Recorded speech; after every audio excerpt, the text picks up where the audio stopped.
বলছি ইয়া রাসূলুল্লাহ, আপনি আমাকে কিছু শিক্ষা দেন, যেটা করলে আমি এটার থেকে বাড়াবো না, কমাবো না। আপনি যতটুকু বলবেন এতটুকু আমি মানব, এর থেকে ইঞ্চি পরিমাণ আমি বাড়াবো না, ইঞ্চি পরিমাণ আমি কমাবো না। তখন ওনাকে শিক্ষা দিয়েছেন নবীজি। নবীজি হচ্ছে সমস্ত উম্মতের জন্য শিক্ষক। লিমা বুইস্তু, নবীকে প্রশ্ন করা হয়েছে আপনি কেন পৃথিবীর মধ্যে এসেছেন? বলছেন আমি পৃথিবীতে এসেছি শিক্ষক হিসাবে। ইন্নামা বুইস্তু মুআল্লিমা, আমি সমস্ত কিছুর শিক্ষক হিসাবে। রসুলের শিক্ষক পৃথিবীর মধ্যে কেউ ছিল না, কিন্তু সমস্ত কিছু রসুল থেকে শিক্ষা নিয়েছে সাহাবায়ে কেরাম। সাহাবায়ে কেরামদের ঈমান ছিল পাকা, ঈমান ছিল পাক্কা, আর মসজিদ ছিল আধা ফাঁকা। খেজুর গাছের ছাউনি দিয়ে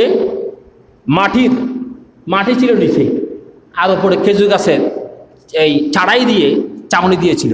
আর আমাদের মসজিদ এখন আলহামদুলিল্লাহ অনেক সুন্দর, আগের থেকে সুন্দর। এই নিচে টাইলস দেওয়া হয়েছে, উপরে ফ্যান দেওয়া হয়েছে। এই সাহাবায়ে কেরামদের জমানায় এগুলো কিছু ছিল না। এরপর ইমানটা কত মজবুত ছিল, ফাঁকা ছিল। আমাদের ইমানটা কত দুর্বল হয়ে গিয়েছে। ওনারা কিছু না পেয়েও মসজিদ থেকে যেত না। আপনারা সব কিছু পাওয়ার পরেও মসজিদ আসতেছি না। আলী রাদিয়াল্লাহু তাআলা আনহু বললেন, কিয়ামতের আগে মসজিদগুলি দৃষ্টিনন্দন হবে, সুন্দর হবে, মুসল্লি খুঁজে পাওয়া যাবে না। আজকে ফজর নামাজ পড়েছি কয়েকজন মুসল্লি দিয়ে।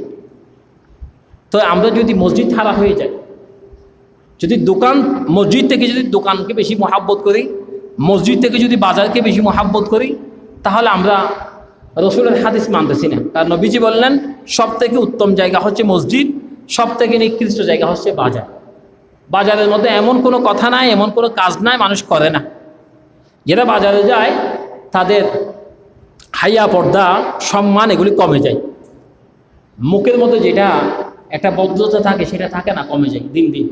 কারণ আপনি যখন খারাপ কথা শুনবেন একদিন আপনার থেকে বলা যাবে, আর যখন আপনি বলবেন সে আপনাকে একটা বলবে। এরকম করতে করতে যেটা আপনার সম্মান, এটা হানি হয়ে যাবে। মসজিদে আসলেন আপনার কোনো সম্মান হানি হবে না। এই জন্য আমরা যতদিন বেঁচে থাকি, কারণ এখানে হোক যেখানে যাব, নবীজি ইন্তেকালের সময় পৃথিবী থেকে বিদায় নিবেন, এই সময়ে বলেছিলেন আসসালাত আসসালাত, নামাজ পড়ো, নামাজ ছেড়ে দিও না।